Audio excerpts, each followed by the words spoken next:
concept that everything is based upon pain is a bad concept to follow. And I've done other videos where we've talked about pain and getting rid of symptoms is not really the goal of healthcare. The goal of healthcare is to figure out why you got the symptom in the first place and fix that.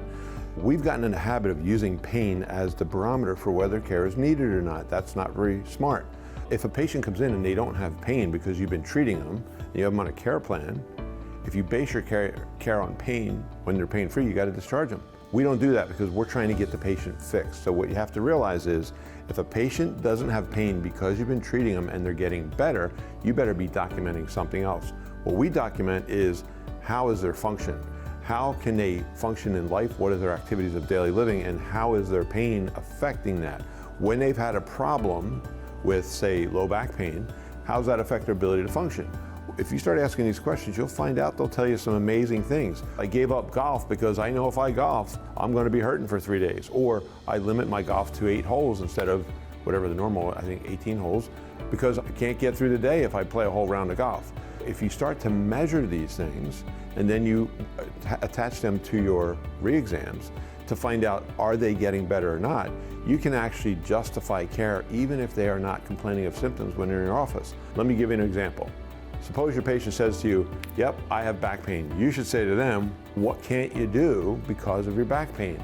And they'll tell you something like, I can't ride in a car for more than 15 minutes. That's not normal. You should be able to ride in a car for a couple hours until you have to go to the bathroom. That's normal. But if you actually can't ride in a car for more than 15 minutes, now you got a measurable function that you could assess as you go along, as you improve the patient. So let's say you start working on the patient, they come in, they say, hey, I have no pain today, I feel great. You start to do the exercises. When you're doing that re-exam, you should say, by the way, I'm glad you feel great, but how is it riding in the car? Have you ridden in the car for more than 15 minutes? They might say, I rode in the car for 30 minutes the other day before I had to pull over and get out and start to stretch. That's still not normal, but it's better than 15. That shows that you're improving that patient and your care is medically necessary to continue to improve that patient. The goal should be what's normal, and what's normal is to ride in a car for several hours. Once you get to that point, or you may never get to the point, but once you do get to the point, you got to discharge. If you never get to that point, you have to assess what is potential, what is the maximum medical potential for this patient. What's the amount of a maximum medical improvement that they can achieve, and when you reach it, then you discharge. Now you're not hanging on to that patient saying, oh, don't you have a little bit of pain? Couldn't you just say, oh, +1?